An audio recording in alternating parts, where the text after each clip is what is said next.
Okay, today we're diving into something called the Moro reflex. Now, it's an instinct that every single one of us is born with. But what if it's also a hidden key to understanding some of the most puzzling and honestly frustrating childhood behaviors? Well, that's the big question occupational therapist Kokeb McDonald is asking, and we're going to break it all down. So think about it. Have you ever known a kid who seems just constantly anxious? Maybe they're a bit clumsy or they jump out of their skin at the slightest sound. It's easy to see these as separate quirks. But what if they're not separate at all? What if they're all connected by one single thing that started back in infancy? For so many of us, parents, teachers, you name it, trying to figure out these behaviors can feel like you're trying to solve a really complicated puzzle with a bunch of missing pieces. So in this explainer, we're going to start putting those pieces together. And let's just acknowledge this isn't just some academic exercise, right? It can be really tough and frustrating for the child and for the adults in their life. The whole goal here is to find some clarity for everyone. Okay, so let's get into it. Our journey starts right at the very beginning of life with these things called primitive reflexes. You can think of them as the factory-installed software every baby is born with. They're just automatic. The key thing to get here is that these reflexes are totally involuntary. We're talking about the brainstem, the most basic part of the brain, running the show, no conscious thought involved. They're like a baby's first survival kit, helping them do everything from being born to finding food. But here's the kicker. They're not supposed to hang around forever. And that brings us to the star of our show, the Moro reflex. The best way to think about it is as a baby's first built-in alarm system. It's this automatic full-body fight-or-flight panic button that gets pushed whenever the baby senses a threat.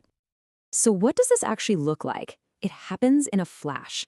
First, something sudden happens. A loud noise, a quick movement. Step 2, boom. The baby's arms and legs shoot out, and they take this sharp gasp of air. And then, just as quickly, everything pulls back in, and they usually start crying. It's this huge, dramatic reaction, a hardwired signal to get a grown-up's attention, and fast.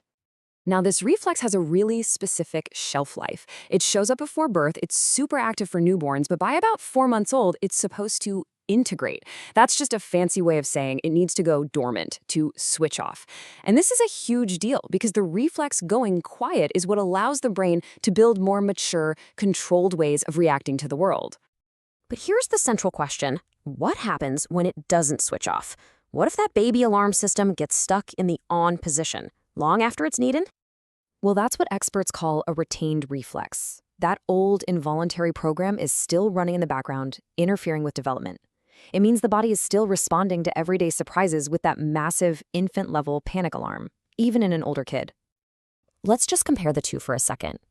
A mature startle, when someone surprises you, it's quick. You jump, maybe laugh, and it's over in a second.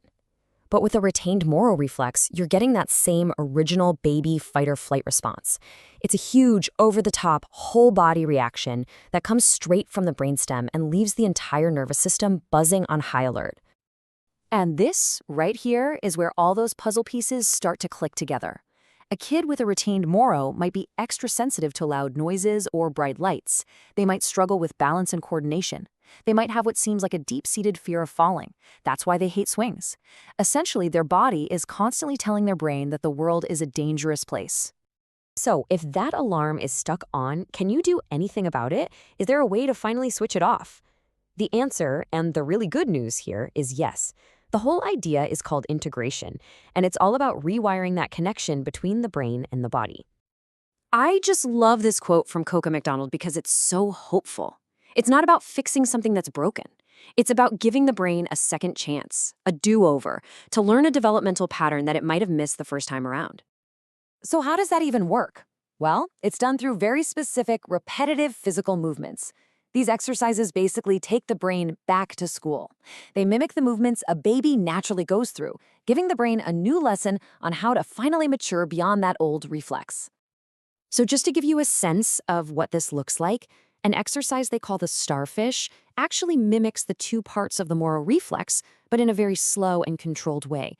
First, you curl up into a tight ball, and then you slowly stretch all the way out. Doing this over and over helps the brain learn to control the pattern instead of the pattern controlling the brain. Okay, so if any of this is starting to sound familiar, you're probably wondering, what do I do now? Well, the key next step isn't about diagnosing anything yourself. It's all about becoming a better observer. This is such a great little framework. You can start to just watch, pay attention with these things in mind. Do they overreact to bright lights? How hard is it for them to calm down after they get upset? Do they struggle with things like catching a ball? And what about that fearfulness? Do they really hate having their feet off the ground? See, the whole point of gathering these observations is to empower you. It means you can walk into a meeting with a professional, like an occupational therapist, and give them real, specific examples. And trust me, that makes for a much, much more productive conversation. And of course, we've got to be super clear about this. This is all for your information, to help you understand the concepts. A real diagnosis and a treatment plan can only and should only come from a trained professional who can really see what's going on with a specific child. So we'll leave you with this question to think about.